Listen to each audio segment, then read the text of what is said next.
Second सत्र में आप सभी का स्वागत है। हमारे बीच में नए लोग आए हुए, अनिता जैन मैडम आई हैं, सेमेस्टर 5 में हैं और हमारे समवाय फाउंडेशन के प्रमोटर हैं, उन्होंने ज्वाइन किया है। हमारे के तिवारी साहब ने ज्वाइन किया है, ये हमारे समवाय फाउंडेशन के प्रमोटर हैं, सेमेस्टर 4 में है। संजय जी ने ज्वाइन किया है, सेमेस्टर 3 में है, इन्होंने ज्वाइन किया है। और 2-4 लोगों ने और शायद ज्वाइन किया है, मुझे उनके नाम दिख नहीं रहे हैं। नमस्ते सर। नमस्कार नमस्कार। तो जिन लोगों ने और ज्वाइन किया है नए, उनको उनका स्वागत है। हम लोग अभी पढ़ रहे थे और उसमें हम लोग पढ़ रहे थे ईगो का नियंत्रक जो है वो हमारा स्क्रीन है। तो जब विचारों की बात आ रही है तो ईगो में कभी दो चीजें हैं। ईगो में आपको लगता है कि बहुत आप उत्कृष्ट भी हैं, और कभी कभी ईगो आपका अगर डिसबैलेंस है तो आपको लगता है कि मैं बिल्कुल गिरा हुआ हूं। तो मानसिक अवसाद की स्थिति में अन्य उपायों के साथ डॉक्टर वॉल पढ़िए, चाइनीज पढ़िए, आयुर्वेदिक पढ़िए, लेकिन अखबार मत पढ़िए, टीवी मत देखिए अगर मानसिक अवसाद हो। जैसे ही आप टीवी देखना बंद करेंगे, जैसे मोबाइल का प्रयोग आप कम करेंगे, वैसे ही मानसिक अवसाद से आप कम हो जाएगा। मेरा मानना है कि वो कम हो जाएगा, क्योंकि टीवी में आप देखेंगे कि आप अपने घर में कुछ नहीं कर रहे हैं तो यूक्रेन का युद्ध हो रहा है, वहां लड़ाई हो रही है, कहीं आपको लड़ाई के अलावा कुछ दिखता है नॉर्मली, तो इसलिए आपको लगता है कि अरे वो है। तो उससे बढ़िया पढ़िए कि भाई कि जीवन में जो भी कुछ है सबको यही होना है, लेकिन अल्टीमेटली हमारा अपना अस्तित्व है। अवसाद की स्थिति में कह रहा हूँ, तो ये नॉर्मली वो भी है। ये सब जीवन के जो हम लोग पहले प्रयोग करते थे उनको हम लोग भूल जाते हैं। ये भी सब प्रयोग हैं जो पहले माँ कहते थे, हमारे बड़े बुजुर्ग कह गए कि ये मत करिए, वही करिए। तो आप वो मत करिए और जैसे उन्होंने कहा है वैसे करिए। तो मुझे लगता है शायद बहुत सी चीजें हमारी नहीं होंगी, लेकिन फिर भी हम लोगों को चिकित्सा भी जाननी है। तो हम लोग आज शुरू करने जा रहे हैं यही, उसमें डॉक्टर वाल का चैप्टर 2 ट्रिटाइज 3 में ट्रिटाइज 3 को हम लोग पढ़ेंगे और उस पर हम लोग कोशिश करेंगे। ये शेयर हो रहा है क्या? शेयर हो रहा है? Yes sir, yes sir. तो हम लोगों ने अभी पढ़ा था कि डर्मेट्रॉन नामक एक मशीनरी बनाई डॉक्टर वॉल ने और उनके साथी ने, और उससे उन्होंने उसको आप ओम मीटर कह सकते हैं, उसको एमीटर कह सकते हैं, कुछ भी कह सकते हैं, ठीक है। तो यानी विद्युत नापने का एक सिस्टम था। तो उन्होंने उन बिंदुओं पे कहा, अब उसके आधार पर जो उपचार की पद्धति डेवलप हुई वो कैसे हुई। तो जो शब्द हम लोग मॉडर्न साइंस में पढ़ते थे, डॉक्टर वॉल ने उनके बीच में ब्रिज का काम किया। क्या किया? वो मॉडर्न साइंस के शब्दों को और हमारे एक्यूप्रेशर के शब्दों को उन्होंने कोशिश किया कि आप समझिए तो कि क्या हम लोग कह रहे हैं। तो जब वहां हम लोग एक्यूट की बात करें, एक्यूट शब्द भी तो अल्टीमेटली आया यहाँ से, लेकिन वहां हम लोगों ने एक्यूट का प्रयोग किया था। तो वहां देखिए बहुत ज्यादा, पहले शुरू हम लोग विषय से शुरू करते हैं। बहुत ज्यादा ऊर्जा का अर्थ है आइटिस।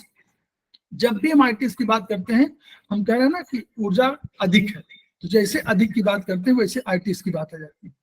तो इसको मॉडर्न साइंस आइटिस कहती है।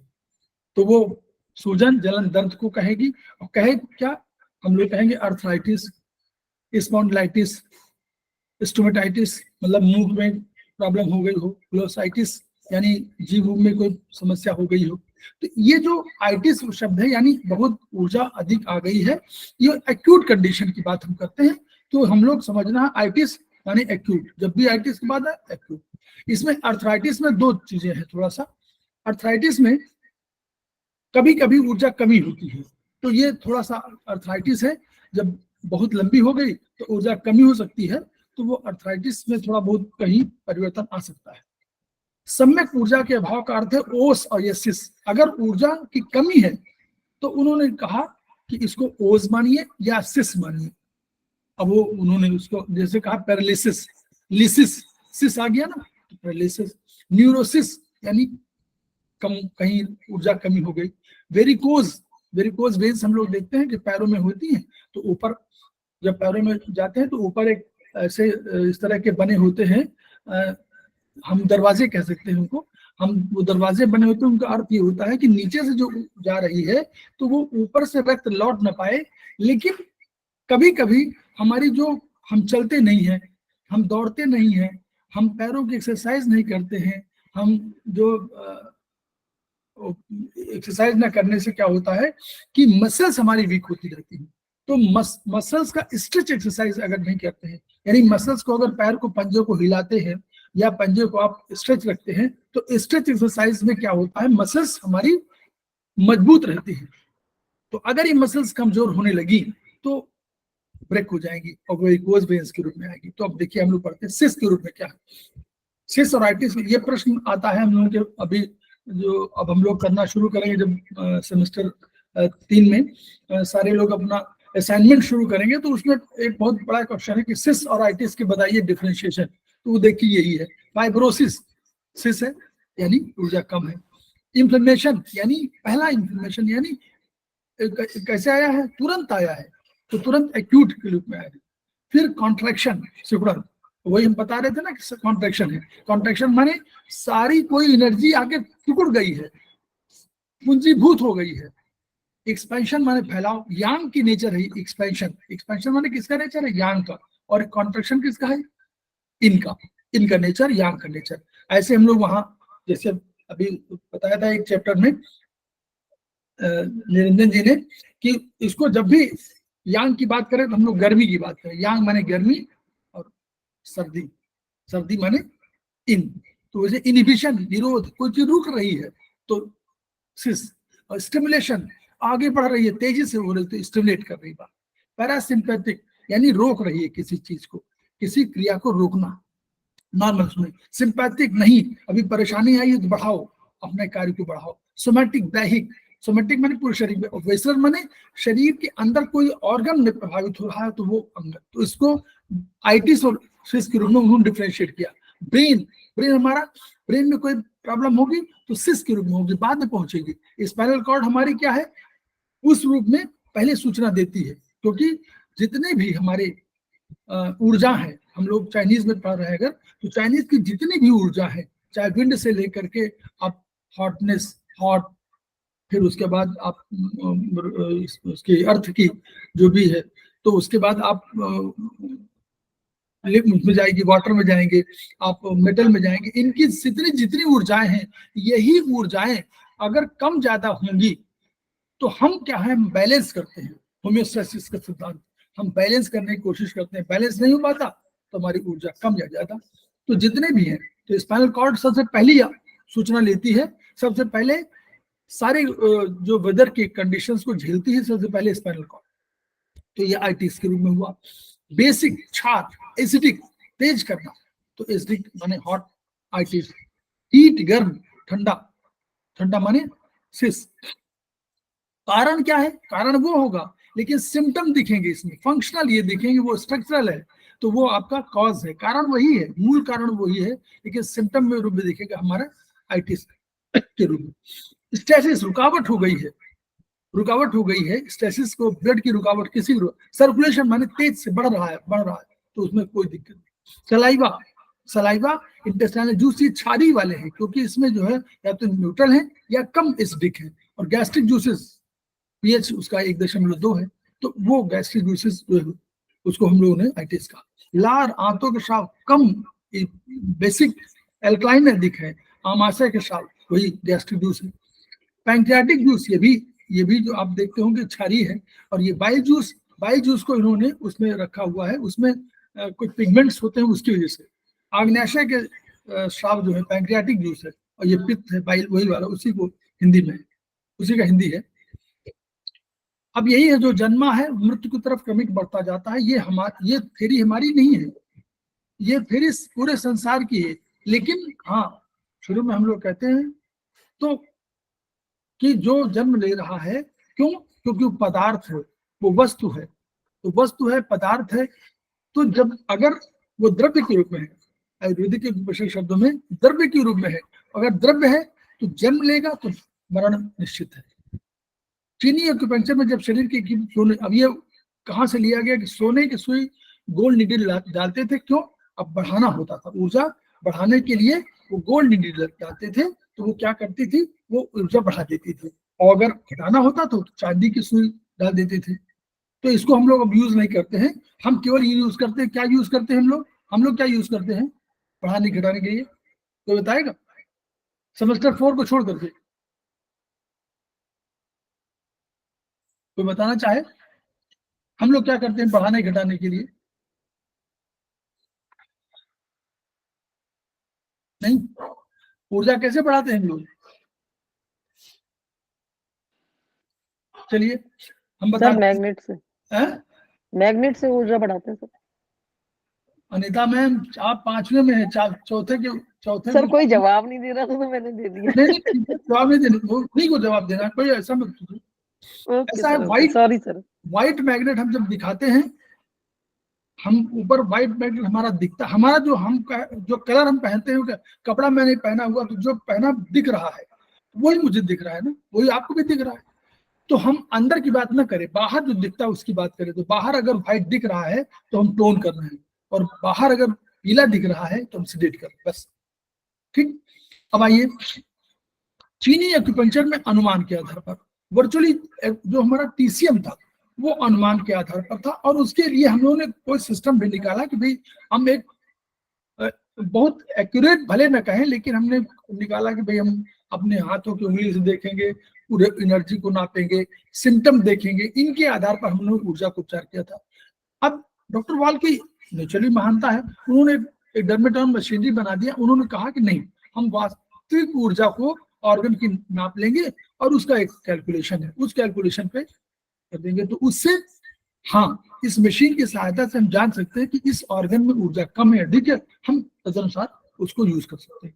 और उसकी विशेषता क्या है, जब कभी ऊर्जा कम होती है तो इन सारे बिंदुओं की एक विशेषता और सुन लीजिएगा, आप लोग इसमें समझिएगा, कहीं मिलेगा पढ़ने में कि उस नेचर क्या है। हम लोग बीएचपी में पढ़े, मानव शरीर विज्ञान में हम लोग पढ़ा हुआ था कि रक्त में उसने कहा था कि हीमोग्लोबिन लेके जाती है क्या, ऑक्सीजन के अणु, और अणु को जाकर के वो कहती है सेल के पास। हम इस शब्दों में मत सोचिएगा कि हम विचार के रूप में बता रहे हैं, नॉर्मली ऐसा बताते हैं जैसे कथा के रूप में है, लेकिन ये मत समझिए कि ऐसा ही है। वो जाती है और ऑक्सीजन देना चाहती है, सेल को देना है उसको, सेल उसके क्या है, ग्राहक है। सेल के पास जाती है और सेल के पास कहती है भैया हमारे पास 4 अणु है, आप लेना चाहोगे चारों, हम चारों देने के लिए तैयार है। तो वो सेल कहता नहीं, हमको तो एक अणु की आवश्यकता है, तो जितनी आवश्यकता है उतनी ही हम ले रहे हैं। यही हमारा शरीर का सिद्धांत है, यही हमारा धर्म है। हम इस धर्म का पालन नहीं करते, इसलिए हम बीमारियों की एक तरफ बढ़ रहे हैं। जब हम अपने धर्म का पालन नहीं करेंगे, धर्म है, शरीर का धर्म है, हमारा धर्म नहीं है। शरीर ने कहा कि हम नहीं लेंगे, फैट ने कहा, फैट कभी नहीं कहता है कि हमको आप इतना खिलाइए पिलाइए, वो फैट तो डिपॉजिट होना शुरू हो जाता है, वो यूज नहीं होता, यूज अप नहीं होता, तो आप मोटे होते जाते हैं। फिर आप कहते हैं दोस्त, अरे मेरा शरीर, आप तो खुद अधिक खा रहे हैं, जितनी कैलोरी जरूरत है उससे अधिक खा रहे हैं, तो आपके पास कोई स्टोरेज नहीं है शरीर में, एक मिनिमम स्टोरेज है, उतना स्टोरेज आवश्यकता है, कर लीजिए। लीवर के पास कुछ स्टोरेज है, सबक्यूटनेस माने जो शरीर के जो यहाँ पर हमारी स्किन है, स्किन के नीचे, उसी तरह हमारे स्टमक में वहां पर है। तो यानी एक लिमिट है, अब उस लिमिट से ऊपर होगा तो होगा। अब इसमें क्या है, यही ऑर्गन के ऊपर है। जैसे ही आप ऊर्जा को डर्मेट्रॉन से किसी में डालते हैं, किसी बिंदु में उस ऊर्जा कम है तो जितना उसको आवश्यक है उतना लेता है, उसके नहीं लेता है। ऐसा नहीं है कि मशीन से आप देना शुरू करें तो बिजली लेना शुरू कर दिया तो उसने लेना शुरू कर दिया, एनर्जी लेना शुरू कर दिया, ऐसा नहीं है। जब ऑप्टिमम पहुंचा तो उसके बाद वो रोक देता है। ये भी धर्म है, ये आप समझ लीजिए कि हम अपने धर्म का पालन नहीं कर रहे हैं, मैं ये बताना चाह रहा हूँ। जो नहीं कर रहे हैं उनके लिए, जो कर रहे हैं बहुत बढ़िया, ठीक है। क्लासिकल चाइनीज में क्या है, ऊर्जा संतुलन को, शरीर में उपलब्ध ऊर्जा को, शरीर में ऊर्जा, भाई ये आप ही की ऊर्जा है, लेकिन उसको ऊर्जा संतुलन में हम लोग ट्रांसफर करते हैं from one place to another. उसको हम लोग तमाम नामों से जानते हैं, ट्रांसफर कर रहे हैं, उसको बढ़ाते हैं, एक जगह बढ़ा दिया, घटा दिया, मूवमेंट करा दिया, ये सब सारी चीजें उसी में आती है। इलेक्ट्रोक्यूपंक्चर में क्या है, जितना ऑर्गन है उसी में बढ़ा दिया, उसी में बढ़ा दिया। क्यों? नेचुरली वो अधिक एडवांस है। बीमारियों का पूर्वाभास उपचार।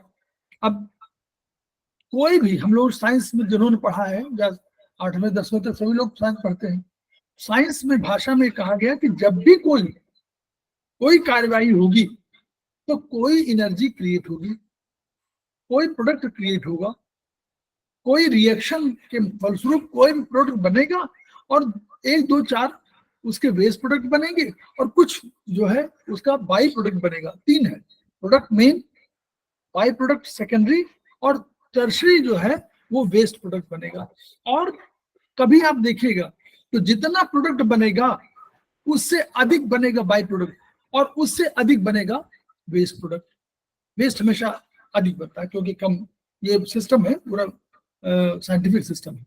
अब जो हमारे शरीर में लगातार रिएक्शन हो रहा है, केमिकल रिएक्शन लगातार हो रहे हैं, कोई चीज बढ़ रही है, कोई चीज यहाँ एक्टिव हो रही है, जिसको हम लोग बोलते हैं, हम अपना भाषा में कुछ भी कह लें, एनाबोलिज्म, मेटाबॉलिज्म, कुछ भी कह लें, तो वो होता रहता है। तो क्या होता है, विष द्रव्य, जिसको होमोटॉक्सिन बोल रहे हैं, तो विष द्रव्यों का उत्पादन हो रहा है और शरीर निकालता भी, कहीं आपके त्वचा के माध्यम से, कभी आपके स्टूल के माध्यम से, कभी आपके यूरिन के माध्यम से निकालता रहता है, कभी नाक के माध्यम से, ये सब निकालता है। लेकिन तब भी कुछ रह जाते हैं एक्टिविटी, जैसे हम कहते हैं ना कि हर चीज एक्टिविटी, जैसे दौड़ रहे हैं, कूद रहे हैं, तो कुछ आपको पसीना अधिक आ रहा है ना, अब पसीना अगर नहीं आएगा तो पसीने से जो निकलना था विष द्रव्य वो नहीं निकल पाएंगे, ये हमेशा होगा ना।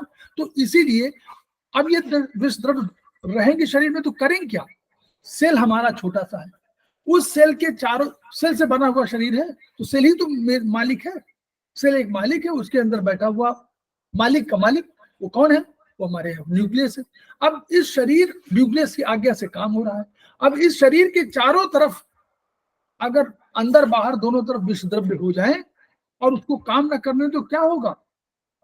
आपके घर के बाहर 40 गुंडे आ जाए और शोर शराबा करने लगे तो आप काम करना, आपके घर का काम कैसे होगा?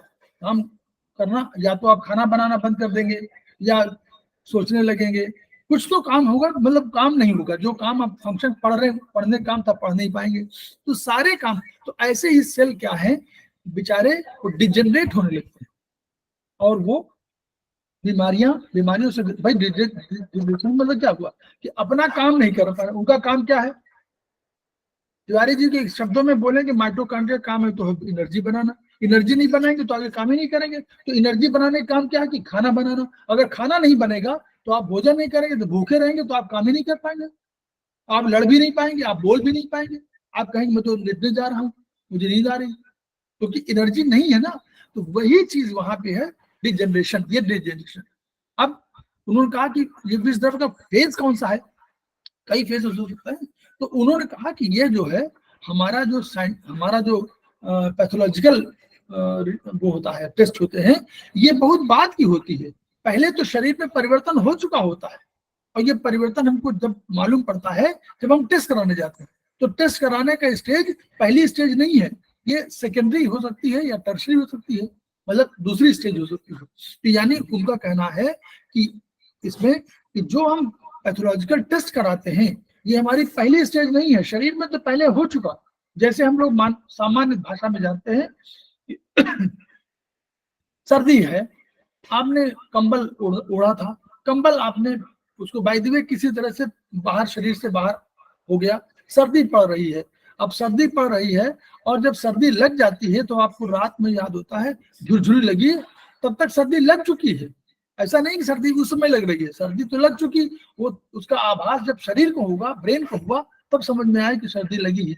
तो वैसे ही ये जो विष द्रव्य है, जो टॉक्सिन है, इनका प्रभाव शुरू से चल रहा था, लेकिन आपको मालूम तब हुए जब आपने कोई टेस्ट कराया, तब तक सेकेंड स्टेज आ चुकी थी।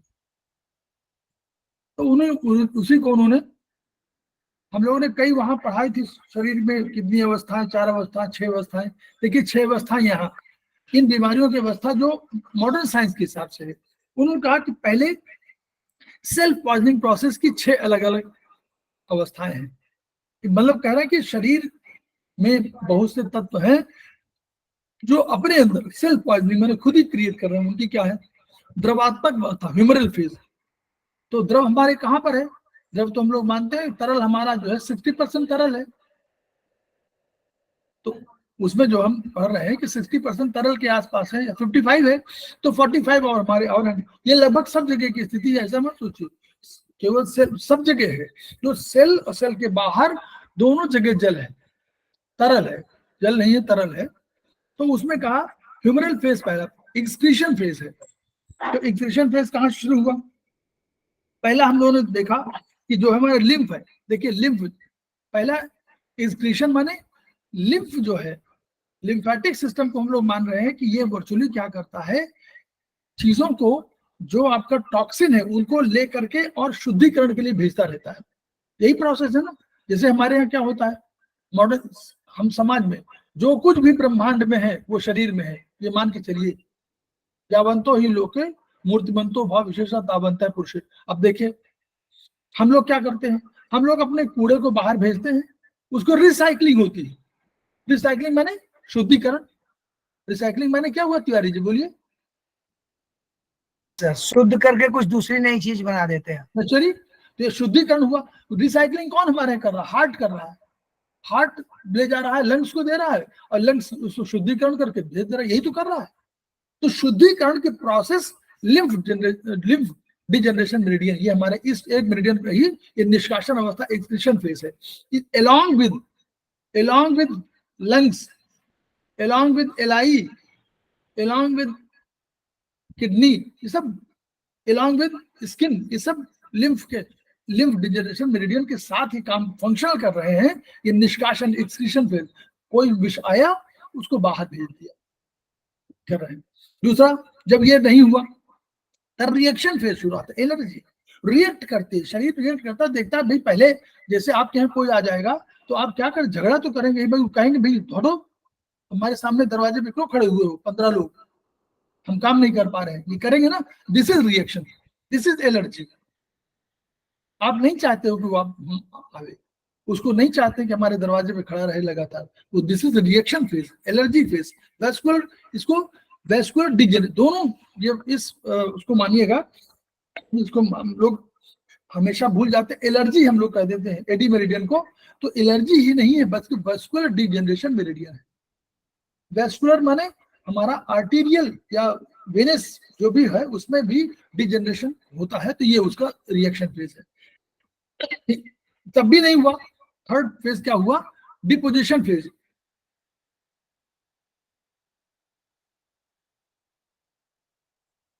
अब मान लीजिए कोई चीज ये सब नहीं हुई, तो अब जो बाहर का आदमी है दुश्मन, या बाहर मतलब दुश्मन हमारा सेल्फ पॉइजन जो है वो विषीकरण दुश्मनी तो है, तो वो दुश्मन ने अपने घर बनाने लगा, देखा कि आप कमजोर हैं, उसने घर बनाना शुरू कर दिया। तो ये जिसको बोलते हैं फैट डिजेनरेशन वेसल। तो ये तीन अवस्थाएं आपकी ह्यूमरल फेज में आएगी।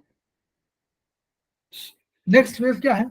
Cellular phase. ये आता है कौन फेज कितने? सेलुलर, ये प्रश्न है क्वेश्चन में आता है। तो दूसरा सेलुलर फेज है। अब ये सेलुलर माने सेल से जुड़ा हुआ, कोशिकीय। सेलुलर माने सेल माने सेल, सेल में, अब सेल में होना। अब देखिए क्या हुआ, इम्प्रेग्नेशन फेज। अब क्या हुआ, देखा कि आप कमजोर हैं, आपके अंदर घुस गया, फाइब्रॉइड बना दिया, घर बनाने लगा, घर बनाकर अंदर घुस गया, अंदर उसने फाइब्रॉइड क्रिएट कर दिया, तो इसको फाइब्रॉइड डिजेनरेशन कहेंगे। फिर क्या हुआ? Degeneration phase. अब दूसरा और बढ़ गया। अब तो फाइब्रॉइड हुई, तो फाइब्रॉइड में क्या होगा, अगर कोई गांठ किसी तरह या कोई चीज हो रही, तो स्पेस आपका, आकाश सीमित है, आकाश तो निर्धारित है, उस आकाश के अंदर अगर कोई चीज डिपॉजिट हो गई तो आपका आकाश ही तो घटा, आकाश घटा और आपकी कार्य क्षमता का जो स्पेस था वो घट गया। तो अब क्या हुआ, इसने क्या किया, अब डिजेनरेशन, अब जो कोशिका है वो काम करना उसको दुभर होने लगा, वो कोशिका ने अपना काम करना कम कर दिया। तो जैसे काम करना कर दिया तो डिजेनरेट होगा। डिजेनरेशन में जनरेशन का उल्टा डिजेनरेशन। अब उसका कोशिका सिकुड़ने लगी थोड़ी बहुत। तो इसमें कितने हैं? Nerve degeneration, skin, joint, 3 meridian है, नर्व की, स्किन की और जॉइंट्स की। इसके बाद क्या हुआ? अब डिजेनरेशन फेज को अगर और बताना है तो बता देंगे भी। फिर आएगी कैंसर और मृत्युकारी अवस्था, ये लास्ट में। अब क्या हुआ? और अधिक अब वो काम करना बंद कर दे रहे हैं, डिजेनरेट हो रहे हैं। अब वो उसके बाद वो बाहर का जो विषकरण वाले हैं, टॉक्सिन है, ये पूरी तरह से डेवलप हो चुके हैं और अब इन्होंने ऑर्गन को डिजेनरेट करना शुरू कर दिया। This is the last phase 3। तो प्रथम 3 अवस्थाओं, अब डिजेनरेशन का अगर आप लोग समझना चाहते हो तो डिजेनरेशन का मैं बता दूं कि हम लोग के पास सेमेस्टर 3 में परीक्षण हम लोगों ने पढ़ी होगी। जिन लोगों ने सेमेस्टर 3 किया हुआ है, 3-4 में, उन्होंने परीक्षण पढ़ी होगा। तो परीक्षण भाग 1, उसमें तमाम आपके लिखे हुए हैं कि जो हमारा पहले कोई जो हमारे कार्बनिक तत्व हैं, अकार्बनिक तत्व हैं, यही सब करते हैं जो इनकी संख्या से, जहां हम लोग बोलते हैं ना कि हमारा एक निर्धारित मापदंड है, तो अगर उस मानक से अधिक हो जाते हैं तो पहले उन्होंने करते हैं डिजेनरेशन। तो डिजेनरेशन में क्या होता है कि वो आ करके नॉर्मल सेल के चारों तरफ और पूरा कब्जा करने लगते हैं और अपना इसको सेल को काम करना बंद कर देते हैं। फिर क्या होगा? अब ऐसे में उपचार क्या है? उपचार ये है कि या तो कोई चीज जिसकी वजह से ये हमारे विष डेवलप हो रहे हो, उस काम को रोक दीजिए। यानी कह दीजिए भैया कोई ये काम नहीं करेंगे, आराम कर लीजिए। जैसे लीवर में कभी कभी होता है, जब लीवर में बढ़ जाता है लीवर, तो यानी बढ़ने का मतलब क्या हुआ? कुछ बढ़ा ना, कुछ घटा, कुछ वो कोई चीज फैट वगैरह आ गई, तो अंदर जब आ गई तो क्या करते हैं? आप कहते हैं कि आराम करिए। आराम करने से क्या होता है कि लीवर काम नहीं करता। तो लीवर जब काम नहीं करता, आराम मिलता है, तो वो अपने को ठीक करने लगता है, मतलब उन चीजों को निकालने लगता है, क्योंकि उसका काम ही यही है डिफेंस का, तो वो भी अपना निकालने लगता है। तो लेकिन अगर ये ना हो तो हम दूसरी तरह से दवाइयां देते हैं, तो दवाइयां भी हेल्पफुल हैं। तो 2 दशाओं में ये ठीक होता है। फिर दूसरी इनफिल्ट्रेशन। अभी तो बाहर थे, अब ये अंदर चले गए, इनफिल्ट्रेट कर गए। जैसे अंदर चले गए तो ये क्या होगा? ये कोशिका का पूरा स्ट्रक्चर चेंज कर देंगे। तो this is known as infiltration. कोशिका का स्ट्रक्चर चेंज करने लगेंगे, तो अभी उसको परेशानी करने लगेंगे, यानी कोशिका जो है, सेल जो है, काम करना में परेशानी होने लगेगी, तो इनफिल्ट्रेशन बोलेंगे। फिर तीसरी स्टेज होगी एट्रोफी। अब क्या होगा? सेल सिकुड़ने लगेगा, सेल की ऊर्जा घटने लगेगी, तो सेल सिकुड़ने लगेगा, कॉन्ट्रैक्ट करने लगेगा। इसको बोलते हैं एट्रोफी। तो अब क्या है? इस एट्रोफी से 50% ही लोग जो है वापस आ सकते हैं। क्यों? अगर अब इस समय आपने उस पर ध्यान नहीं दिया, सेल डाई आउट कर जाएगी। फिर इसके बाद डिस्ट्रॉफी चली जाएगी।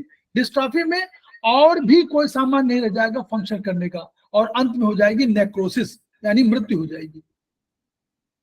इसको बोलेंगे कि अननेचुरल डेथ। एक तो नेचुरल डेथ होती है, सबका तय है कि एक मान लीजिए आरबीसी है 120 दिन तय है, किसी का 8 दिन तय है, किसी का 20 दिन तय है, सबका तय है। तो मान लीजिए अगर ये सब चीजें बाहर से विष द्रव्य आ जाते हैं तो फिर नेक्रोसिस हो जाएगी। और नेक्रोसिस होने के बाद एक लास्ट में है पैथोलॉजिकल कैल्सिफिकेशन। कैल्सिफिकेशन माने वहीं पर जहां पर कोई है, जब सेल डेथ हो गई तो वहीं पर है क्या हो करके, और कैल्शियम वगैरह आकर के उसको पूरा संगमरमर की तरह दफन कर देगी। This is the process of this degeneration. तो हम लोग उसको समझें पहले यहाँ। अब यहाँ पर आते हैं हम लोग। तो ह्यूमरल फेज में इन्होंने कहा कि सेल के रासायनिक केमिकल कंपोजिशन में कोई परिवर्तन नहीं आएगा, लेकिन बाद की 3 अवस्थाएं जो ये हैं, इम्प्रेग्नेशन, डिजेनरेशन और मैलिग्नेंट वाला, इसमें कोश की अवस्था में बदलाव आ जाएगा, लेकिन यह केमिकल टेस्ट से ही पता चलेगा। तो ये उन्होंने कहा कि हम लोग इलेक्ट्रो एक्यूपंक्चर में वो मशीन थी, उससे हम लोग जान सकते थे। अब उन्होंने कहा संकेत क्या है? संकेत में ये है इन्फ्लेमेटरी सिम्टम पहला, दूसरा डिजेनरेशन सिम्टम, और तीसरा है कॉम्बिनेशन ऑफ इन्फ्लेमेशन। तो हम लोग पहला इन्फ्लेमेशन को हम लोग क्या मानेंगे? अगर चाइनीज की बात करेंगे हम लोग जो बोलते थे, तो हम लोग उसको मानेंगे एक्यूट, ठीक है। और हम फिर डिजेनरेशन वाले सिम्टम को मानेंगे कि अब क्रॉनिक शुरू हो गई है। और ये वाला जो कॉम्बिनेशन है, ये दोनों के जो मध्य की नहीं होती, दोनों के बीच की अवस्था है, उसमें होती है। जो पुराना है क्रॉनिक रोगों में, ये कभी आपको दिखेगा एक्यूट भी है, कभी डिजेनरेशन, दोनों मिलेंगे एक साथ। और तीसरा चौथा पॉइंट जो बताया, एक्यूट फोकस ऑफ डिस्टर्बेंस, इन्होंने वही वाला उस तरह का सिद्धांत है कि रूट एंड फ्रूट। उन्होंने कहा जैसे हमारे अलार्म पॉइंट कहे थे कि भाई दिखाई कहीं पड़ेगा और उसकी जड़ कहीं और होगी, वो वाला पॉइंट बता रहा है। तो इस इन्फ्लेमेशन फेज को आप लोग समझ लीजिए कि नॉर्मली इसको हम लोग बहुत यूज होता है। ये इन्फ्लेमेशन फेज जो है कोई खराब चीज नहीं है, ये अपनी बॉडी की सेल्फ डिफेंसिव सिस्टम है।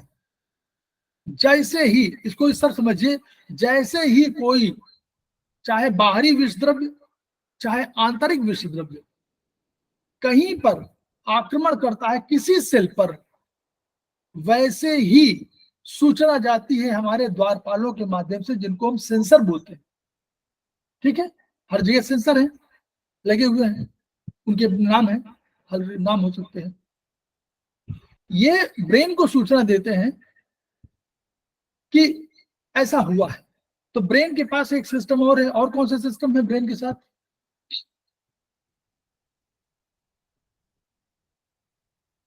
फोर्थ फिफ्थ कोई बोल सकता है? सर लिम्बिक सिस्टम, है? लिम्बिक सिस्टम, ब्रेन के सिस्टम, लिम्बिक सिस्टम हम लोग पढ़ते हैं, लेकिन लिम्बिक सिस्टम सिस्टम तो ना है, इंडोक्राइन और हाँ यस यस, ये दो ही कंट्रोलर हैं हमारे। जब भी कभी बात हो, दो ही कंट्रोलर हैं, या तो नर्वस सिस्टम या एंडोक्राइन सिस्टम। हमेशा ऐसे सिस्टम कंट्रोलर तो दो ही हैं। तो एक हमारा एंडोक्राइन सिस्टम है और एक नर्वस सिस्टम, दोनों बैठे हुए, दोनों पैरेलल हैं, दोनों एक साथ काम करते हैं। तो ये जब कोई भी इंफॉर्मेशन गई, तो या तो कहीं नर्वस सिस्टम को गई, तो नर्वस सिस्टम एंडोक्राइन सिस्टम मिलके काम करते हैं। तो अब वहां से इन लोगों ने जो भी अपना मैसेज दिया, तो इनके यहां से ये सूचना पहुंच गई, बचाव तंत्र कोई होगा ना डिफेंस का, ये सब जगह के बोल भाई कोई आवश्यक एलिमेंट कम हो गया, द्रव्य, आवश्यक द्रव्य कम हो गया, तो उस द्रव्य की आपूर्ति हो। तो हमारे आपूर्ति करने का साधन केवल एक ही है। एक हमारे पास कौन था? ट्रांसपोर्टर है। कौन है ट्रांसपोर्टर? ट्रांसपोर्टर कौन है हमारे यहाँ का? ब्लड सर, ब्लड ना ब्लड नहीं, ब्लड ट्रांसपोर्टर नहीं है। ट्रांसपोर्टर तो हमारा हार्ट है। ब्लड ब्लड हमारा ट्रांसपोर्टर सिस्टम का भाग है। ओके, हार्ट है सर। हाँ ठीक, हार्ट है। और तो ब्लड के माध्यम से वही पोषण भी दे रहा है, वही डिफेंस भी कर रहा है, और वही लिम्फेटिक, याद करिए लिम्फेटिक सिस्टम वो भी जुड़ा हुआ है, वेनस। तो यानी सफाई भी वही कर रहा है, वो भी तो सफाई कर रहा है, बाहर से ला रहा है। बाहर से जैसे गया सेल के पास, तो सेल के पास कार्बन डाइऑक्साइड ले लिया ना, कार्बन, उसके पास और भी कोई टॉक्सिक वो है वेस्ट प्रोडक्ट है, उसको ले लिया कि हमको दीजिए, हम जाकर सफाई के लिए देते हैं। तो तीनों काम कर रहा है। देखिए कितना बढ़िया काम है। आपको भोजन की आपूर्ति कर रहा है, यानी क्या दे रहा है? ऑक्सीजन। कार्बन डाइऑक्साइड को ले आ रहा है, दो काम कर रहा है। और तीसरा काम क्या कर रहा है? डिफेंस के सब WBC को लेके घूम रहा है, यानी RBC, WBC, प्लेटलेट तीनों तो उसके साथ हैं। प्लेटलेट माने घर को घर बनाना, घर को घर बनाना। RBC काम है भोजन की आपूर्ति करना, और तीसरा काम डिफेंस का है। तीनों काम लेके घूम रहा है वो। तो यानी टॉक्सिन को लेके घूम रहा है, तो वो क्या होता है? वो बढ़ जाता है उस जगह जहां रक्त के माध्यम से सारे अपने जो सारे ऑर्गन है वो अपना भिजवाना शुरू कर देते हैं। अब क्या हुआ? तो वहीं पर जैसे ही रक्त आना शुरू हुआ, तो क्या होगा? रक्त आना शुरू होगा तो पहले क्या होगा? बोलिए, पहले क्या होगा? रक्त आएगा शुरू, क्या होगा? पहला पहला क्या होगा?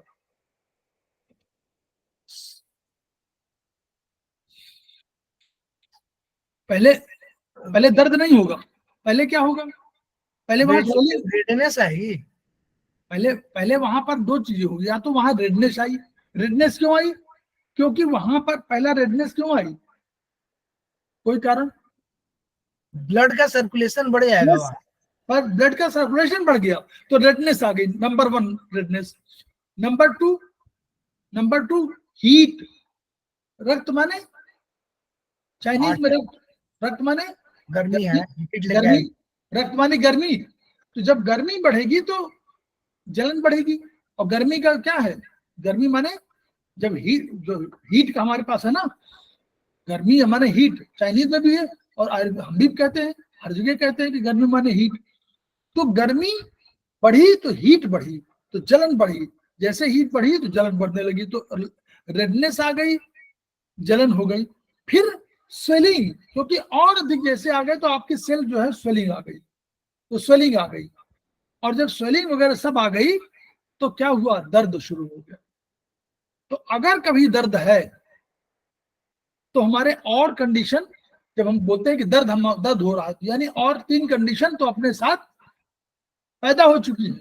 ये मान के चलिए हर हर हर उसमें इन्फ्लेमेशन में अगर पेन कोई कह रहा है तो यानी 3 कंडीशन की, हीट, स्वेलिंग, रेडनेस, ये अपने आप। लॉस ऑफ फंक्शन तो अपने आप ही है, क्योंकि लॉस ऑफ फंक्शन की वजह से बुला रहा है, तो काम नहीं कर पा रहा, तभी तो दौड़े चले आ रहे हैं सहायता के लिए। तो स्वस्थ की ये देखिए, अब इसका इंटरप्रिटेशन क्या है? जब अवांछनीय जीवाणु तो प्रवेश कर लेगा तो क्या होगा? कोशिका में एक डिफेंस सिस्टम है। हम लोग प्रश्न कर सकते थे कि एक डिफेंस सिस्टम तो लाइजोसोम हमारे पास बैठा हुआ है, वो क्यों नहीं काम कर रहा? तो लाइजोसोम काम करता है, लेकिन वो उससे अधिक प्रबल, शत्रु प्रबल है, चाहे वो हमारा शरीर के अंदर का हो और शरीर के बाहर का हो। हम लोगों ने पढ़ा था मेरिडियंस, मेरिडियंस पढ़ा था ना, तो meridians are those by means of which a man is created. Number 2, the meridians are those by which, they are means by which a disease occurs. Occurs माने बाहर से आती है। The means by which disease arises. The means by which a man is cured. 4 चीजें हमको याद रखिए, हमेशा याद रखिए कि उसी की वजह से आती है, वो क्योर होती है, बाहरी वाली भी आती है उसी में, और उसी की वजह से जीवन आया है उसका। तो मैन इज क्रिएटेड। तो ये जो 4 हैं उनको हमेशा याद रखिए। अब देखिए, ये टॉक्सिन 2 तरह के हो सकते हैं ना, या तो a man is disease arises, arises माने अंदर से उत्पन्न होती है, और अकर्स माने बाहर से आती है। तो बाहर से आवे चाहे अंदर से, कोई भी दुश्मन है, तो वो दुश्मन आया, लाइजोसोम ने उसको मारना चाहा, लाइजोसोम कमजोर पड़ गया तो लाइजोसोम एक चालाकी करता है। देखिए ये किसके ऑर्डर से है? ये लाइजोसोम को ऑलरेडी ऑर्डर दिया हुआ किसने? ब्रेन ने। ब्रेन कौन है? सेल का ब्रेन, सेल का न्यूक्लियस। यस, न्यूक्लियस ने ऑलरेडी ऑर्डर दिया हुआ है लाइजोसोम को कि अगर तुम्हें कभी लगे कि कोई सेल हमारा काम नहीं कर पा रहा है तो तुम उसको मार देना। सेल का कोई भाग, सेल का कोई पार्ट काम नहीं कर रहा तो उसको मार देना, ये ऑलरेडी उसको ऑर्डर है, नंबर 1। नंबर 2, इसको ऑर्डर है ये कि अगर बाहर कोई दुश्मन आवे तो भैया अगर नहीं मार सकते हो तो बाहर जाके करना, अंदर सेल के अंदर मत करना। दरवाजे पे खड़ा हुआ ना, उसको एक कदम बाहर बढ़ाना है। एक बच्चा जा रहा था स्कूल, तो उसने कहा कि लौट आया आधी दूर से, तो पिता ने कहा कि भाई तुम क्यों स्कूल नहीं गए? भैया हम आधी दूर तो पापा गए थे, और फिर क्या हुआ? कहा वो भेड़िया आ गया, तो कहा भैया तो आगे की तरफ क्यों आगे चले गए, इधर क्यों लौट आए? तो चूंकि पढ़ने का शौकीन नहीं था वो, तो लौट आया बहाने की। तो मेरा कहना है कि जब उसने कहा लाइजोसोम को कि भैया तुम बाहर कदम रखना, अंदर कदम मत रखना, वो कहता था ना कि हम अंदर ही कदम रखेंगे। अंदर कदम तभी रखना है जब अंदर का सेल का कोई काम नहीं कर रहा हो, तब बर्स्ट कर देना। लेकिन अगर बाहर कोई है तो बाहर जाके अटैक करना, यानी बाहर नष्ट होना। अगर तुमको मरना भी हो तो बाहर मरना। तो वो क्या करता है, देखा कि कमजोर हो गया तो बाहर चला गया, और बाहर चला गया और मर गया, बर्स्ट कर दिया, मर गया। अब इसके पास एंजाइम है, तो एक तो दुश्मन बैठा हुआ है, दुश्मन तो मरा नहीं, दुश्मन बैठा हुआ है, और दूसरा इसका एंजाइम है, दोनों चीजें बढ़ गई। अब दोनों चीज बढ़ गई तो क्या हुआ, ये एंजाइम, तो एंजाइम का काम क्या है, गोला बारूद है, वो तो किसी को मारेगी, तो एंजाइम जो है अन्य कोशिकाओं के मेम्ब्रेन को पचाने लगेगी, उसको खाने लगेंगे, तो यहाँ पर रंग लाल हो जाएगा, गर्म हो जाएगा, रक्त बहाव बढ़ जाएगा, और सब जगह सारी सूचनाएं आ जाएंगी, और इसी को इन्फ्लेमेटरी फेज कहते हैं। क्लियर? ये सिर्फ शरीर की सेल्फ डिफेंसिव स्टाइल है। फिर डिजनरेशन हुआ। डिजनरेशन मींस डिटेरिएशन, डिटेरिएट कर रही है। अब हमारे अंदर हमारी क्षमता नहीं है और हमारी अब कमजोरी आ गई है। तो degeneration is a change from hard to a lower और लेस फंक्शनली एक्टिव फॉर्म, यानी अब हमारा जो सेल है वो डिजनरेशन में आ रही है, यानी जितनी एक्टिव थी वो अब उतनी एक्टिव नहीं रही। तो ये कौन है? तो बाह्य कोशिका तरल हम ईसीएफ की बात कर रहे हैं। सेल के बाहर जब अवांछनीय तत्व लगातार बने रहते हैं तो कोशिका की कार्यशैली असंतुलित होती है और डिजनरेट करने, मतलब फंक्शन नहीं कर पाती तो डिजनरेट होती है। तो जब अवांछनीय तत्वों से मुक्त अगर हो गया, ईसीएफ खत्म हो गए, मान लीजिए कोई प्रोसेस हमारा हुआ और ये बाहर फिर अपने आप मुक्त हो गए, चले गए इधर उधर, तो कोशिका पुनः स्वस्थ हो जाएगी। तो ये कौन है? ये इसे यही रिजनरेशन इसको कहेंगे। तो डिजनरेशन से रिजनरेशन भी होता है। अब कौन है अवांछनीय तत्व? Glycoprotein, albumin, neutral fat, lipid, gel, fibrin, mucus, ये सब आपके पास है। जेल भी है, प्रोटीन भी है, एल्ब्यूमिन में सब है, सारे शरीर के अंदर के ही है, ऐसा मत सोचिए। लेकिन इनकी संख्या, इनकी मात्रा घट बढ़ने की वजह से ये हो सकता है, घटने बढ़ने। तो in degeneration there is a less than needed की। डिजनरेशन में हमेशा हमको मानना पड़ेगा, डिजनरेशन है तो हमको हमेशा टोन करना पड़ेगा। क्या करना पड़ेगा? हमेशा टोन करना पड़ेगा। क्यों? क्योंकि ताकि उसको रिजनरेशन हो जाए। पैरालिसिस, न्यूरोसिस, वेरिकोज वेन, सिस, fibrosis, contraction, inhibition, parasympathetic activity, वही जो बता रहे थे वहां, उसी का स्टेसिस, रुकावट, ये सब है। Degeneration normally normal ageing it also takes place. अच्छा, डिजनरेशन नॉर्मली जो है एजिंग के फैक्टर के साथ जुड़ा हुआ है, और वो कुछ परसेंटेज हर एज के बाद की, कुछ इतने वर्ष के बाद 5%, 10%, 15%, तो इसको डॉक्टर की भाषा में, जो डॉक्टरी भाषा होती है उसमें वो लिख देते हैं कि एजिंग फैक्टर की वजह से है दिस, मतलब वो नॉर्मल उसको मानते हैं कि this is due to ageing factor, this degeneration. लेकिन अगर एजिंग फैक्टर ना हो और तब भी प्रीमेच्योरली हो, अगर प्रीमेच्योर हो तब आपकी चिंता बढ़ जानी चाहिए। तो ये कॉम्बिनेशन इन्फ्लेमेटरी दोनों होती जो पुराने रोगों में।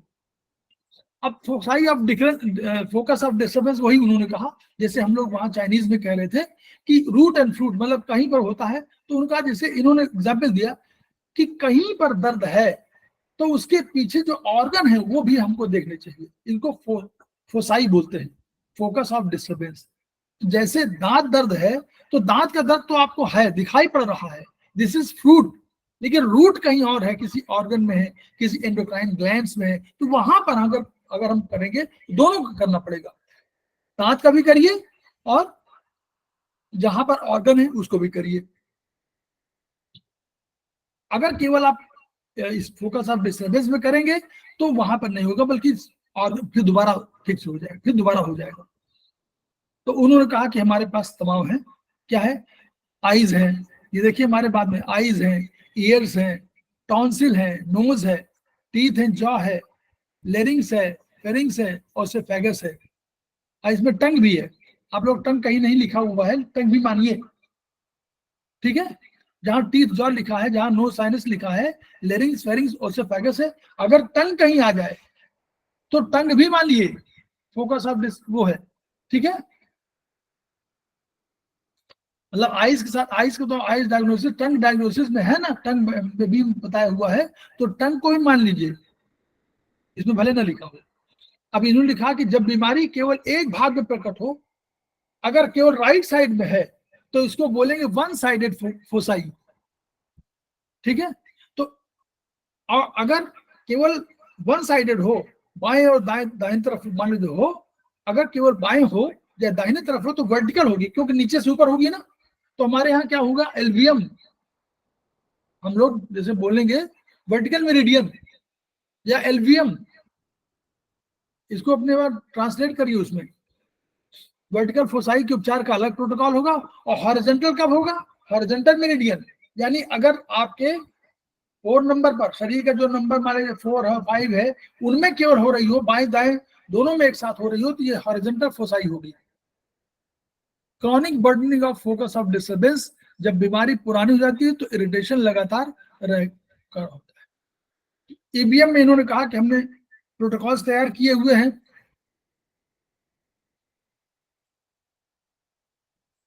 और वो अल्सर का, एसिड बेस बैलेंस का, सबका है। बीमारी से लाभ इसलिए होगा क्योंकि नेचुरली हम लोग चाइनीज को ही एक एडवांस रूप में देख रहे हैं, और मॉडर्न साइंस से उसको डर्मेट्रॉन की वजह से हम बीमारी की एग्जैक्ट देख पा रहे हैं। लेकिन डर्मेट्रॉन मशीन बहुत महंगी है, भारतवर्ष में उपलब्ध नहीं है। तो उन्होंने कहा कि इलेक्ट्रिकल इंस्ट्रूमेंट जो है, ये ऑर्डिनरी पॉइंट फाइंडर होते हैं, लोग आजकल लिए रहते हैं, वो शायद सस्ती आ जाती है, उससे लोग ये देखते रहते हैं। तो दिस इज द, और हम लोग आगे फंडामेंटल्स, इसके आगे हम लोग फंडामेंटल्स है ना, आगे एक चैप्टर और है हम लोगों के पास, वो भी हम लोग पढ़ना चाहेंगे, वो तो पढ़ चुके हैं वैसे हम लोग उसको। चैप्टर 3 था, तो वो हम लोगों ने पढ़ा हुआ है। चैप्टर 3 इसके बाद था, तो वो उसमें वही था कि जो हम लोगों ने डर्मेट्रॉन मशीनरी बताया था, पहले बता चुके हैं ना। डर्मेट्रॉन मशीनरी में बता दूं, डर्मेट्रॉन मशीनरी का जो कंसेप्ट था, उसमें उनमें यही कहा उन्होंने कि रीडिंग जो है 50 के आसपास की फाइनल होनी चाहिए हमारे पास, 50। उन्होंने कहा कि जो अगर एनर्जी डर्मेट्रॉन में क्या है, जो एनर्जी आप देते हैं इसी बिंदु को, तो उस बिंदु में इसको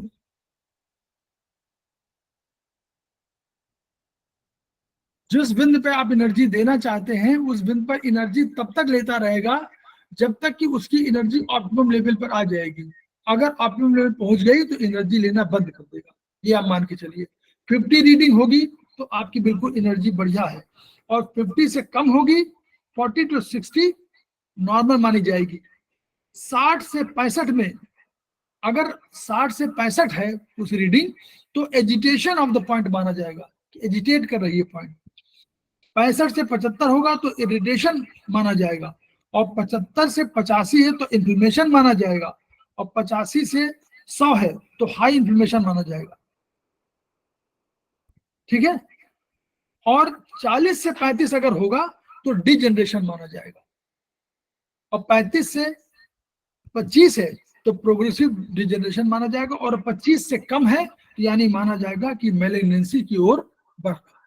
तो ये उसके फोकस ऑफ डिस्टर्बेंस के जो वो डर्मेट्रॉन मशीनरी है, उसके ये माप वाले हैं जो उसके, कि कैसे पैमाना है उनका, इन पैमानों के आधार पर हम लोग उस चिकित्सा को करते हैं। अब आगे इसके बाद जो आएगा वो लिम्फ वेसल से होगा, उसको अगले बाद क्लासेस चलाएंगी मैडम। उसमें सुषमा मैडम जो है, ये 8 जो आपके मेरिडियन है, टिश्यू मेरिडियन जिसको कहा गया हम लोग, तो इनको वो अगली बार जब भी आएंगी, हो सकता है 6 से ही, कल ही से शुरू हो शायद हो, तो कल से उनका ये लिम्फ वेसल से उनका शुरू हो जाएगा। इसको किताब को आप लोग 3rd 4th सेमेस्टर के लिए बहुत उपयोगी है, उपयोगी तो सबके लिए है, लेकिन फिर भी सबके अपने दायरे हैं। तो जो 2nd सेमेस्टर के लोग हैं, वो लोग आजकल क्या कर रहे हैं, 2nd सेमेस्टर में कोई है क्या इस समय? रमेश चंद जी? जी सर। आप लोग जो है देखिए, आप लोग क्लासेस तो 14-15 से शुरू हो रहे हैं जी। लेकिन आप लोगों ने जो पढ़ा है, जो आप लोगों के पास किताबें वो है, वीडियो है, उनके बेसिस पर, और जो आपके पास किताब भी मिली हुई है कि असाइनमेंट बनाने का काम, तो असाइनमेंट बनाने का काम आप लोग इसलिए शुरू कर दीजिए कि कुछ चीज बहुत सरल है। जो क्वेश्चंस है आपके मल्टीपल चॉइस क्वेश्चन है, वो तीनों किताबों में दिए हुए हैं, वो तीनों किताबों में तीनों दिए हुए हैं, तो ये पेजों में दिया हुआ है, तो इनको तो यहाँ से शुरू कर दीजिए पहले आप लोग। तो मल्टीपल चॉइस क्वेश्चंस तो कर डालिए, पेज अलॉटमेंट कर दीजिए। उनसे क्या होगा कि आप लोग एक प्रोसेस खत्म कर चुके, जब पढ़ाई आप करेंगे उनकी पढ़ाई होगी और हमारे क्लासेस भी चलेंगे।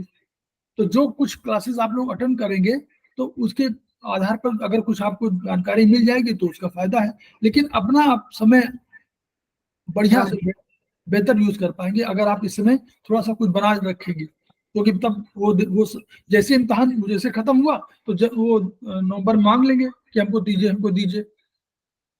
जी सर। तो ये लोग करें। प्रतिमा राय, आप फर्स्ट सेमेस्टर में है मैडम? Yes sir. तो फर्स्ट सेमेस्टर में आपका पूरा हो चुका है, आपके पास दो वीडियो उपलब्ध है सबके, कम से कम 2 या 3 का उपलब्ध है आपको। तो अवेलेबिलिटी में आप अपने क्वेश्चन को पूरा करिए, जहां समझ में नहीं आ रहा है, कोई मल्टीपल चॉइस है, मल्टीपल चॉइस पहले पढ़ कर लीजिए, फिर क्वेश्चंस कर लीजिए, फिर आपको फिर भी समझ में नहीं आ रहा है और जो मॉडल पेपर है उनको करना शुरू कर दीजिए। मॉडल पेपर में प्रॉब्लम आएगी तो हम लोग फिर इंटरेक्टिव सेशन कभी भी ले लेंगे नवंबर में, ठीक है? मतलब ये है कि जब आप पढ़ें तो लगे कि हमसे हमसे बढ़िया हो जाए, तब तो हम फायदा है। जब आप जाएं तो आप कहीं भी किसी भी उनके साथ जुड़े हो, नाम तो उन्हीं का होगा, जिस भी किसी जेंडर में आप होंगे तो उनका नाम होगा, कोई बात नहीं, लेकिन मालूम तो रहेगा कि आप संवाई की तरफ से आए हुए, तो आपको नॉलेज है।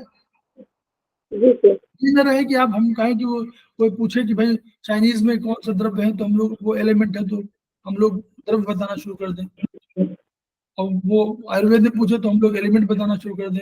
जब वो कोई आयुर्वेद पूछे तो हम लोग कहें कि हम कास्ट, तो कास्ट से शुरू, तो फिर खराब लगेगा ना। ये मैं नहीं कह रहा हूँ कि आप बिल्कुल टॉप करें, उसमें कुछ, लेकिन एक मिनिमम नंबर तो आने चाहिए, इसलिए पढ़ाई होनी चाहिए। पढ़ाई में जहां कहीं आपको प्रॉब्लम हो, देखिए सीनियर स्टूडेंट्स आपके बैठे हुए हैं, वो आप किसी उसमें करेंगे तो आप क्वेश्चन डालेंगे तो उसका उत्तर मिलेगा, उत्तर जरूर मिलेगा आपको, चाहे 2 दिन बाद मिले, लेकिन मिलेगा उत्तर जरूर। ये कोशिश है हम लोगों की। सीनियर स्टूडेंट के साथ भी कोऑर्डिनेट करिए, अपने इंटरेक्ट करिए अपने बैचमेट के साथ। रमेश जी, आप लोग सेकंड सेमेस्टर में है, सेकंड सेमेस्टर सबसे बड़ा सेमेस्टर है, उसमें बहुत लोग जुड़े हुए हैं, इसमें तो उसमें तो इतना बढ़िया कर सकते हैं कि कुछ कहने की जरूरत ही नहीं। फिर तो जो आप पढ़ें तो उसके पहले पढ़े हुए हो, वहां बोले तुरंत क्वेश्चन कर दें। सर सर सेमेस्टर 2 तो ऐसे लगता है जैसे पीएचडी कर रहे हैं हम। क्यों, ऐसा क्यों लगता है? सर ऐसा क्यों लगता है? बहुत बारीकी से, बहुत ज्यादा डिटेल में कफ के भी प्रकार इतने बता दिए, झागदार, पानीदार, पीला, सफेद, मतलब इतना तो एमबीबीएस डॉक्टर भी नहीं जानता होगा। नहीं देखिए, वो बात नहीं, देखिए ऐसा है, ये तो आप भी जान रहे हैं, आप भी तो न्यूरो से जुड़े हुए हैं ना? जी सर, न्यूरोथेरेपिस्ट जी। हाँ, तो ये बताइए, ब्रेन का तो काम सीखना है, 2 दिन में सीखेगा, 4 दिन में सीखेगा तो ही, ऐसा तो नहीं भूल जाएगा, नंबर 1। नंबर 2, हम लोगों ने जो किताब पढ़ाई थी नाडेजा जी ग्रेगोरोवा की, उस किताब में लिखा हुआ है कि मेमोरी के सेंटर केवल एक ही जगह नहीं है, जो साइंस वाले कह रहे हैं, जो मॉडर्न साइंस में कह रहे थे कि मेमोरी सेंटर ये, वो सेंटर तो स्पेसिफिक बना हुआ है। जैसे हमारा कोई घर कमरा हो, मान लीजिए आपको कोई रमेश जी आपको कोई कमरा अलॉटेड हो अपने घर में, एग्रीड कि आपको वो कमरा है, तो क्या आप दूसरे कमरे में जा नहीं सकते? जा सकते हैं, जा सकते हैं सर। या दूसरे कमरे के बारे में आपको आइडिया नहीं है, या दूसरे कमरे से आपकी संवेदना नहीं है? जी। ये वही बात कह रहा है, वो कह रहा है कि घर तो है, आपने स्पेसिफिक बना दिया कि ये मेमोरी यहाँ पर है, हिपोकैम्पस में है, हमने मान लिया हिपोकैम्पस में, तात्कालिक वाली हिपोकैम्पस में है, लेकिन हिपोकैम्पस अन्य से जुड़ा हुआ है, उसी तरह जुड़ा हुआ है जैसे पूरा ब्रेन एक हो, जैसे पूरा शरीर एक हो। तो आपकी मेमोरी को आज नहीं कल आना ही है, आपको सब चीजें याद होनी। मैं ये नहीं कह रहा हूं कि आपको 100%, 90% होगी, 50% होगी, 60 होगी, ऐसा नहीं है कि शुरू में लगता। शुरू में तो हमको भी लगता था कि भाई कास्ट, ये कास्ट है क्या है, फिर कास्ट वुड आए, वुड के बाद फायर, फायर के बाद अर्थ, अर्थ के बाद मेटल, मेटल के बाद वाटर, ये साइकिल को याद करने में समय लगता था, अब नहीं लगता। अब दिमाग में बैठा हुआ खुद ही बोलता है कि यहाँ दैनिक बाय, ये 10 लेफ्ट से जाइए, वहां से जहां जाइए, फिर दूसरा ये। पहले आकाश वायु अग्नि जल पृथ्वी को याद करने में समय लगता था, अब तो लगता है आकाश वायु अग्नि जल पृथ्वी काल दिशा मरात्मतम, एक सेंटेंस में हो जाता है। ऐसे ही होगा, ऐसा मत सोचिए कि आप क्योंकि पढ़ रहे हैं अभी, तो छोटा बच्चा जब पढ़ाते हैं उसको बैठ करके तो भागने लगता है ना, याद करिए। नहीं तो सर, द्रव्य, द्रव्य के अंदर कर्म, उसके गुण, ऐसे लगता है हम आध्यात्मिक भी पढ़ रहे हैं बहुत ना ज्यादा कुछ ना। आध्यात्मिक, द्रव्य गुण कर्म माने फंक्शन, द्रव्य गुण कर्म। आप अपना सोचिए तो कि आपका द्रव्य, आप द्रव्य है, रमेश चंद्र जी एक द्रव्य है, गुण कर्म तो कुछ होगा उनका, आप अपने को डिफाइन करिए कभी कि आपके पास कौन गुण है। तो जो गुण आपके कर्म है वही आपके फंक्शन है। जैसे आपने कहा ना कि आपने ये पढ़ा है, न्यूरो पढ़ा है, तो न्यूरो, न्यूरो आपका कर्म है, लेकिन आपका गुण कुछ और भी होगा। आप अधिक उदार होंगे, आप मान लीजिए आप अधिक उदार हैं, आप अधिक क्रोधी हैं, तो भी गुण, गुण अवगुण जो भी कह लिए, आप अगर दूसरे के प्रति दयावान है तो ये आपका गुण है, ये सब गुण में आता है। तो यही गुण तो आपको फंक्शन को डिसाइड कर रहे हैं। जी। अगर मान लीजिए कोई आदमी बहुत बदमाश हो, तो वो, मैं बेसिक कह रहा हूं, तो वो अच्छा काम कैसे कर लेगा, नहीं? जी जी। तो बस यही यही फंक्शन उसके, कि अगर अग्नि है तो उसका काम जलाना ही है, जल है तो उसका काम मृदता ही है। तो वो गुण कर्म आप इस रूप में उसको जीवन से जोड़ दीजिए। बस मैं हमेशा बात बोलता हूँ कि उसको जीवन से जोड़ दीजिए, बहुत सरल है। द्रव्य गुण कर्म हमारे सब अपने यहाँ जोड़िए, अपना अपने गुण कर्म आप एक दिन लिखिए, तो आप 1.5 पेज में 2 पेज 4 पेज लिख जाने कि मेरे पास ये गुण है। ऐसे आप डिफाइन, कोई आप दूसरा बता देगा, अपने को बताने में थोड़ा समय लगेगा, लेकिन जब बताने लगेंगे तो आप बता देंगे मैं क्या हूँ। आप समयबद्ध हैं, आप समय के साथ पढ़ते हैं, आप समय के साथ भोजन करते हैं, ये सब गुण है। ऐसा मत सोचिए, ये सब गुण है तो है। आप सवेरे उठते हैं, ये गुण है। आप अगर रात भर जागते हैं तो ये आपका अवगुण है, तो उसमें जुड़ा हुआ है ना। सूरज के साथ आप अटैच है तो ये आपके गुण है। सूरज से बिल्कुल डिटैच है तो ये आपका अवगुण है। भाई हम लोग क्या कहते हैं, वो राक्षस है। अब राक्षस को देखा तो यही तो राक्षस है, राक्षस तत्व है, राक्षस तत्व है, राक्षस व्यक्ति नहीं है, व्यक्ति तत्व है, उसके अंदर के गुण है, अवगुण है।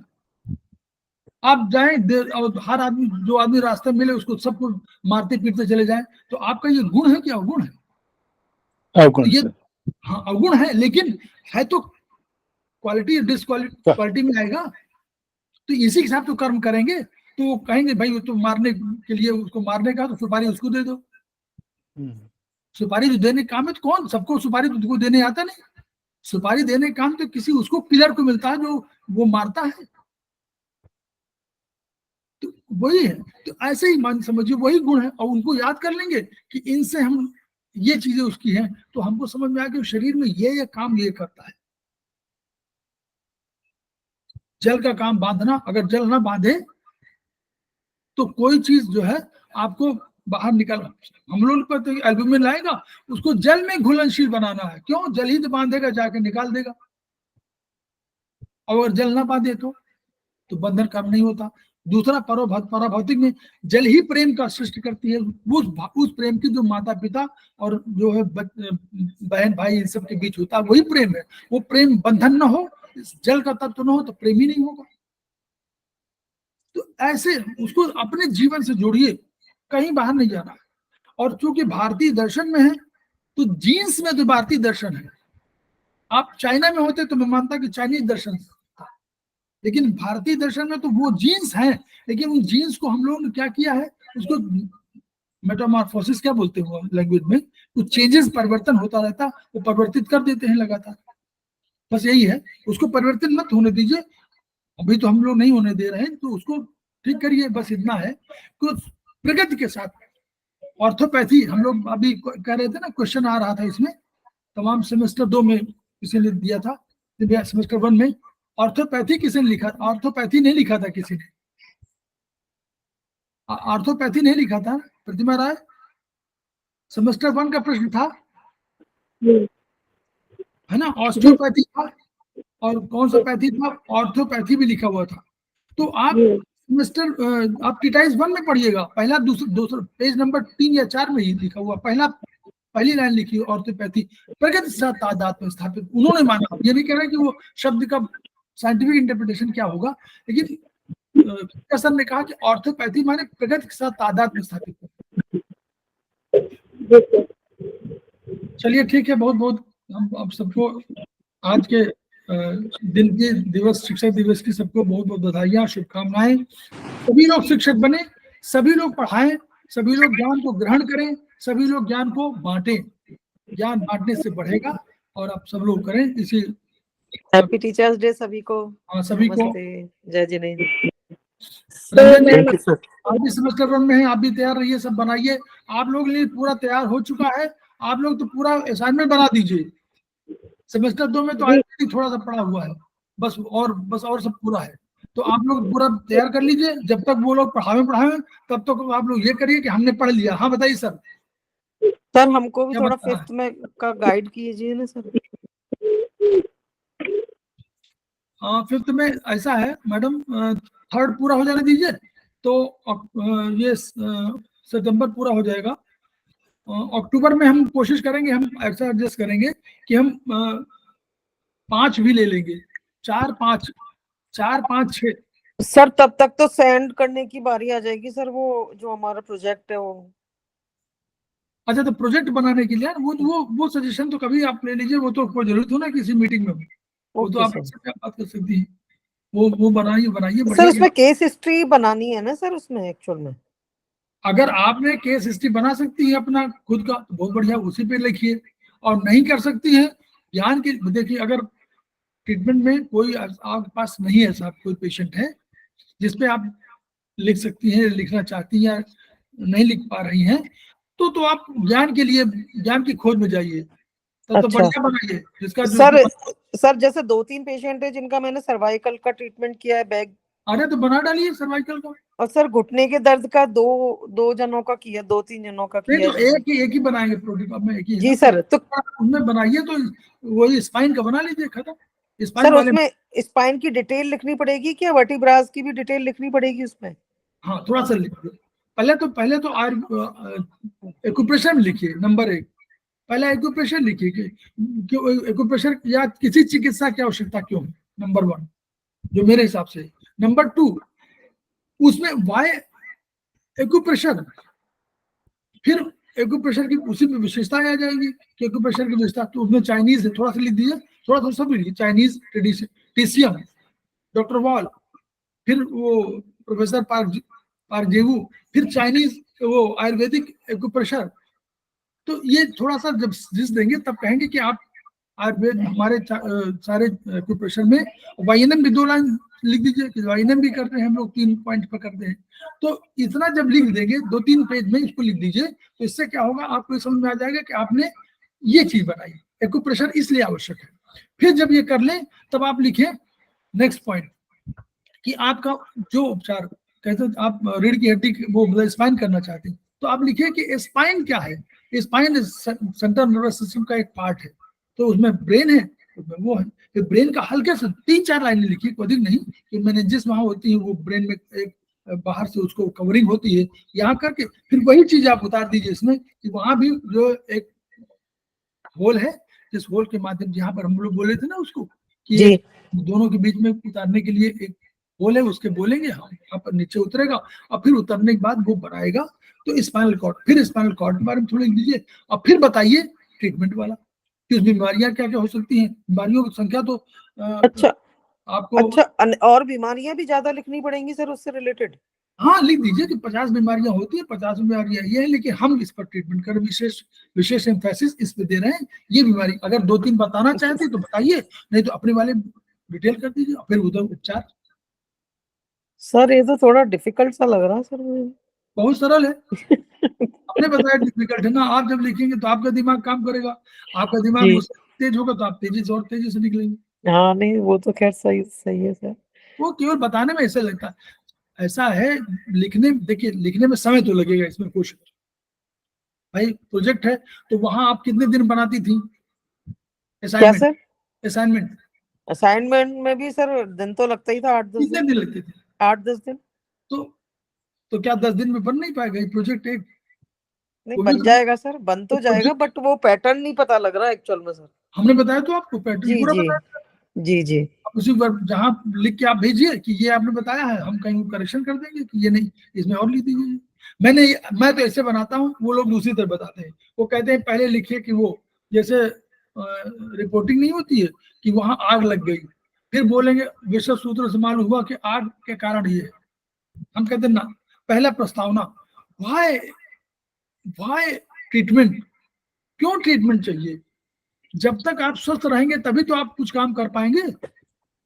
तो स्वस्थ रहना सबसे सबका जन्मसिद्ध अधिकार है। तो पहला स्वास्थ्य, तो स्वास्थ्य है तो अनेक विधाएं हैं। फिर हमारी एक्यूप्रेशर है, हम वाई एक्यूप्रेशर की विशेषताएं, तो एक्यूप्रेशर की विशेषता तो इसलिए एक्यूप्रेशर, फिर एक्यूप्रेशर हम तो श्रेष्ठ बताएंगे ना कि हमारा श्रेष्ठ है सबसे, तो हमारा एक्यूप्रेशर। फिर एक्यूप्रेशर में हम लोग कह रहे हैं कि भाई ठीक है, चाइनीज जो हमारी शाखाएं हैं, चाइनीज भी है, टीसीएम, डॉक्टर वॉल, सबका अलग अलग डेवलपमेंट है। एक दिन आप लोगों को बताऊंगा प्रोफेसर पार्जीवू का कंसेप्ट, ठीक वो है जो सर। एक बार बता आप लोग बता चुका हूँ, नए लोगों को नहीं बताया मैंने, उनको बताऊंगा जरूर, इसलिए कि मैं चाहता हूं कि आपको मालूम सब रहे। कोई जरूरी नहीं किसी पे आपको थीसिस करनी है, ये मालूम सब रहे। डॉक्टर वॉल मालूम होना चाहिए। डॉक्टर वॉल को इसलिए पढ़ाई कि डॉक्टर वॉल समझे तो क्यों डॉक्टर वॉल कह रहे हैं फिजिक्स की बात, क्यों डॉक्टर वॉल साइंस की बात कर रहे थे। इस साइंस की बात इन करने पर डॉक्टर वॉल को कंसेप्चुअली क्लियर हुआ कि समथिंग डिफरेंट, तो वो किया। फिर पार्कदेवू क्यों, हम लोग क्यों कर रहे हैं? अब प्रोफेसर पार्कदेवू पढ़िएगा और तब आप कहिएगा कि यावंतो ही लोके मूर्तमंतो भाव विशेषा तावंत पुरुष, जैसा इस किताब में कहा है वैसा उन्होंने कहा, वही तो कह दिया कि शरीर और वो पूरा हाथ, उन्होंने उसी को और एक्सटेंड कर दिया हाथ में। बिल्कुल। और वो भी आप पढ़ेंगे, आप जो योग दर्शन, पूरा योग दर्शन को उन्होंने बिल्कुल डिट्टो कॉपी किया है। वहां पढ़िएगा कि हमारे जो ब्रह्मा विष्णु महेश है वो बिल्कुल स्पष्ट रूप से बोल रहे हैं, ब्रह्मा विष्णु महेश और परमात्मा, बिल्कुल ब्रह्म जिसको बोलेंगे पूरा बोल रहे हैं। आध्यात्मिक से जोड़ा हुआ है। होमो हेट्रो न्यूट्रो न्यूटो, 4 एनर्जीज आर देयर। हमारे यहाँ ब्रह्मा विष्णु महेश और एक ब्रह्म, 4, वो भी 4 फोर्स, वही फोर्सेस हैं। तो उन्होंने इंटरप्रेट किया, तो वो भी बहुत जाना जरूरी है। उन्होंने जो मेरिडियन कहा वही हमने आयुर्वेदिक मेरिडियंस में लिया। जो उन्होंने कहा था कि हॉरिजॉन्टल वर्टिकल, वो जो उन्होंने कहा हमने वही कर दिया, हमने वही लिया है प्रोफेसर पार्क जेबू का पूरा। आपको लगता होगा ना ये वो वर्टिकल क्यों से जुड़ी हुई है, वात से जुड़ी हुई है, हम वो बोलते हैं ना विशेष से जुड़ी हुई ना। जी जी। सामान्य विशेष में विशेष से जुड़ी हुई ना, लंबी वाली। Yes sir, vertical. वो वहां हेट्रो है, वहां होमो है, स्ट्रक्चरल है। ये सर अभी उतना गहराई में अभी तो बिल्कुल वो बस सिर ऊपर ऊपर पढ़ रहे हैं अभी, उसको कनेक्ट करने में अभी थोड़ा तो करने लगे सर। जैसे बताना चाहते हैं, देखिए किताब में सब लिखा हुआ है, हम लोग जी। वहां तक पहुंच नहीं पाते, समय की सीमाएं हैं। तो हमारे सब लोग, कोई ऐसा तो नहीं कि 25 वर्ष का स्टूडेंट है केवल दिन भर उसको केवल एक ही काम है। बिल्कुल सर, ये बात तो बिल्कुल आपने सही कही है। भाई ऐसा है, बहुत से खिलाड़ी हैं उनका काम केवल दिन भर खेलना है, उनके अलावा कोई काम नहीं है। तो वैसे मैराडोना काम केवल एक ही था, वो खेलता रहता था, तो अपना वो एक्सपर्टाइज हो गया। भाई हम लोग आप लोग काम भी कर रहे हैं, रमेश चंद्र जी अपना काम कर रहे हैं, इसको पढ़ रहे हैं, उस बीच में सब ऐसे प्रतिभा राय भी है, दूसरे वो भी बहुत किसी एक्सपर्टाइज में, किसी विशेष में दक्ष है, किसी में एक्सपर्ट है किसी की, और यहाँ भी कर रही है, ऐसे सब लोग कर रहे हैं। तो वो एक एक्स्ट्रा वर्क के रूप में है। तो जो समय मिलता है उसे भी तो करेंगे, अब उतने समय में अधिक करना, तो इसलिए कठिन काम तो है, लेकिन फिर भी दैट्स गुड, बहुत बढ़िया काम है, इसमें कोई शक नहीं। जितना काम हो रहा है आप कंट्रीब्यूट कुछ कर रहे हैं सोसाइटी के लिए, यही बहुत वो है। और एक को भी आप कभी किसी कमर दर्द आपने ठीक कर दिया, चाहे 2 ही घंटे के लिए किया हो, आप समझ लीजिए कि आपने बहुत बढ़िया काम कर लिया। नहीं सर, परमानेंट किए ठीक तो दर्द है कि नहीं? वो भाई यही है भाई, एक भी आदमी को ठीक किया तो चाहे कारण कुछ भी हो, चाहे कोई इच्छा से आया हो चाहे अनिच्छा से आया हो, और काम उसने एक भी कोई भी ठीक हो गया, एक भी ठीक हो गया, उसको तो फायदा तो हुआ, तो कहेगा ना कह रहे बहुत फायदा हुआ, बस उतना तो सुनना है आपको। चलिए, बहुत बहुत सबको शुभकामनाएं। जी सर, थैंक यू सर। नमस्कार सर। प्रणाम सर। प्रणाम।